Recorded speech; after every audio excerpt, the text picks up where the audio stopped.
As you saw at the beginning of the Weather Service class definition, we implement the forecast listener interface so that we can respond when the actual forecast data gets loaded.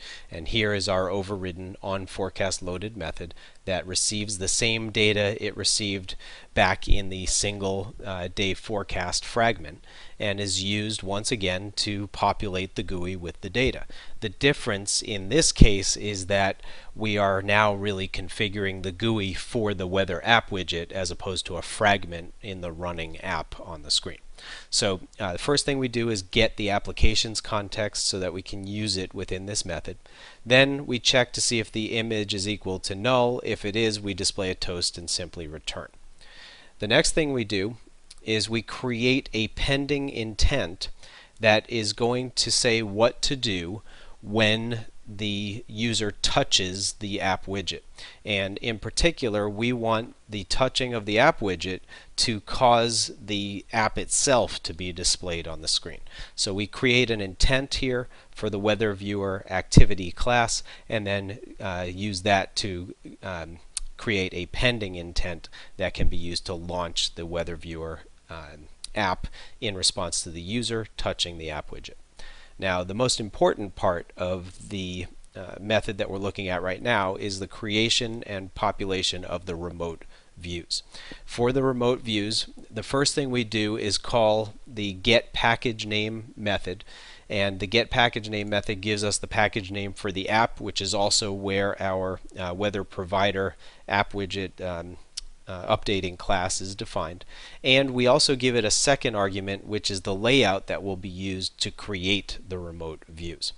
So this creates the remote views object.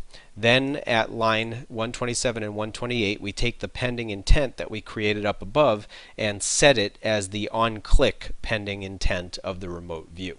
And we do that with two arguments. The first one is the ID of the view that we need to click or touch in order to cause the pending intent to be executed, and the second one is the pending intent. And that means when the user quote-unquote clicks the app widget, meaning touches the app widget, then what's going to happen is this pending intent will execute, and the pending intent will result in the Weather Viewer activity starting up.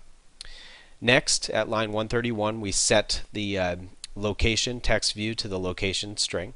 Then at line 134, we set the text view for the temperature to the information regarding the temperature, and we perform similar tasks as well for the feels like text view, the humidity text view, and the precipitation text view.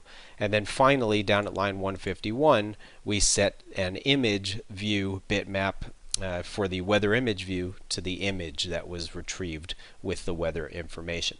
So one of the things you'll notice here about all these set method calls is that we're not invoking these set method calls on the individual view objects. Instead, we're passing as the first argument the ID of the view object that needs to be set, and then the set method gets that object automatically for us and then sets its corresponding property, in this case the text property, or again down here the image views bitmap. At line 154 and 155, we create a component name object. A component name object is used to identify a component of an app, in this case the WeatherProvider component, which is used for updating the app widget. We're going to use that down below to indicate that we need to update the remote views on the app widget itself.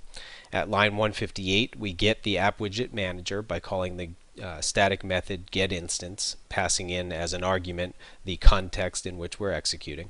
And then finally at line 161, we say to the app widget manager, update the app widget, and specifically use the WeatherProvider class, which is the component name object that we created up above, and use the remote views that we configured now to update the data that's actually displayed in the app widget itself. And this transfers all the views over to the app widget and causes them to be displayed on the screen.